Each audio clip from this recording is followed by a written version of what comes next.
नमस्कार। पिछली बार हमने रोल मॉडल्स यानी आदर्श व्यक्तियों की जरूरत पर बात की थी कि कैसे वो हमें राह दिखाते हैं। हाँ, और ये समझा था कि प्रेरणा कितनी जरूरी है आगे बढ़ने के लिए। बिल्कुल। तो आज उसी सिलसिले को आगे बढ़ाते हैं और डॉक्टर कलाम की किताब इग्नाइटेड माइंड्स के तीसरे अध्याय में गोता लगाते हैं। नाम है दूरदर्शी शिक्षक और वैज्ञानिक। बहुत ही दिलचस्प शीर्षक है। हाँ, ये अध्याय उन लोगों के बारे में है जिन्होंने बड़े सपने देखे और उन्हें सच कर दिखाया, पूरे देश को प्रेरित किया। वो गोएथे की बात याद आती है? कौन सी? कि तुम जो कुछ भी कर सकते हो या सपना देख सकते हो उसे शुरू करो। साहस में प्रतिभा, शक्ति और जादू होता है, इसे अभी शुरू करो। वाह, क्या बात है। तो चलिए देखते हैं इस अध्याय में क्या खास है। तो शुरुआत होती है डॉक्टर कलाम के अपने शिक्षक प्रोफेसर टी टोटाद्री अयंगर से। कलाम साहब लिखते हैं कि भाई उनके चलने भर से लगता था जैसे ज्ञान बरस रहा हो।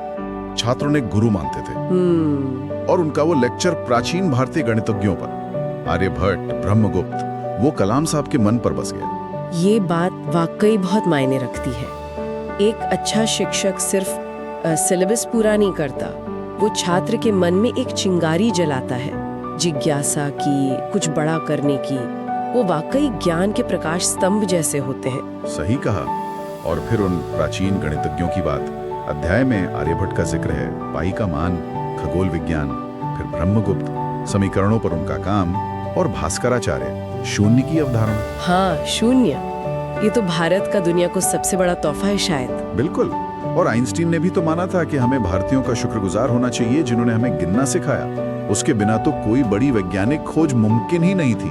ये सिर्फ इतिहास नहीं है, ये दिखाता है कि भारत की वैज्ञानिक परंपरा कितनी पुरानी और मौलिक रही है।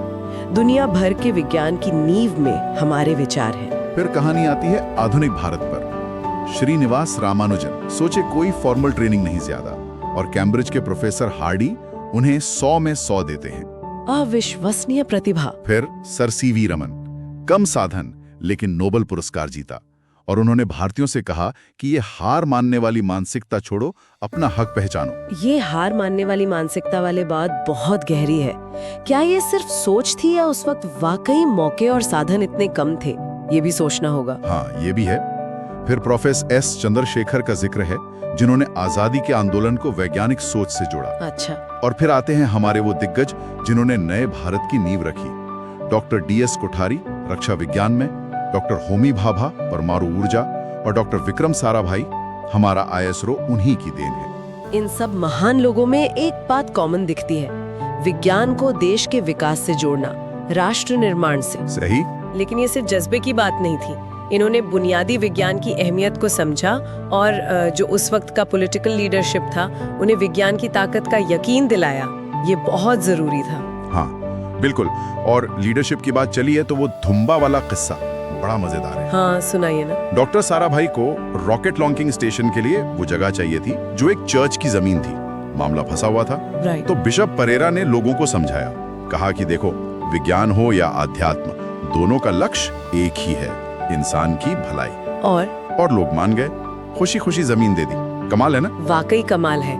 ये दिखाता है कि कैसे संवाद और एक साझा लक्ष्य लोगों को जोड़ सकता है। शायद उस दौर की सामाजिक चेतना भी ऐसी थी। शायद। और फिर SLV 3 की कहानी, उसके चौथे चरण को लेकर डॉक्टर साराभाई को अपनी टीम पर इतना भरोसा था कि उन्होंने वो चरण बनने से पहले ही फ्रांस से उसके इस्तेमाल का एग्रीमेंट कर लिया। अरे वाह। और वही चरण बाद में एप्पल सैटेलाइट लॉन्च करने में काम आया। प्रो सतीश धवन से मिला। मैनेजमेंट का सबक भी कलाम साहब बताते हैं कि प्रोजेक्ट हमेशा व्यक्ति से बड़ा होता है, पूरी संस्था मिलकर उसे सफल बनाती है। ये बिल्कुल सही है। साराभाई जैसे लोग सपने देखते हैं, विजन देते हैं, और धवन जैसे लोग उसे जमीन पर उतारते हैं, मैनेज करते हैं। इसरो की सफलता में ये leadership chain, professor Rao, doctor Kasturi Rangan और प्रतिभा को सही मौका देने का बड़ा हाथ रहा है। और ये दूरदृष्टि सिर्फ साइंस तक ही नहीं है। कलाम साहब डॉक्टर वर्गीश कुरियन का भी उदाहरण देते हैं, अमूल वाले। हाँ, श्वेत क्रांति के जनक। बिल्कुल। कैसे उन्होंने डेयरी उद्योग में क्रांति ला दी, किसानों को, युवाओं को जोड़ा। और एक और जिक्र है प्रो ककरला सुब्बा राव का, साइको न्यूरो इम्यूनोलॉजी, PNI। ये क्या है? मतलब कैसे हमारा मन, साइको, हमारे नर्वस सिस्टम, न्यूरो, के जरिए हमारी इम्यूनिटी, इम्यूनोलॉजी यानी रोगों से लड़ने की ताकत को प्रभावित करता है। मन की शक्ति कि वैज्ञानिक तरक्की सिर्फ टेक्नोलॉजी नहीं, ये देश का आत्मविश्वास जगाती है। बिल्कुल सही। तो कुल मिलाकर इस अध्याय का सार यही है कि विजन यानी दूरदृष्टि मन में आग लगाती है। भारत को हमेशा JRD टाटा, विक्रम साराभाई, सतीश धवन, वर्गीज कुरियन जैसे दूरदर्शी लोगों की जरूरत है, जो पूरी पीढ़ी को एक बड़े मिशन के लिए जोड़ सके। हाँ, तो मुख्य बातें क्या निकली? एक तो व्यक्तिगत विजन की ताकत, दूसरा विज्ञान और देश की तरक्की का गहरा रिश्ता, तीसरा प्रेरणा देने वाले लीडरशिप और मेंटरशिप का महत्व, और चौथा वो जो हार मानने वाली मानसिकता जैसी बाधाएं हैं उन पर काबू पाना।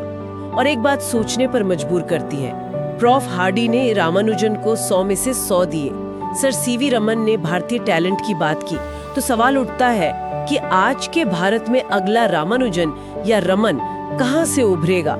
और ऐसी प्रतिभाओं को खोजने, उन्हें सही माहौल और मौके देने के लिए हमें किन चीजों की जरूरत है, क्या करना होगा?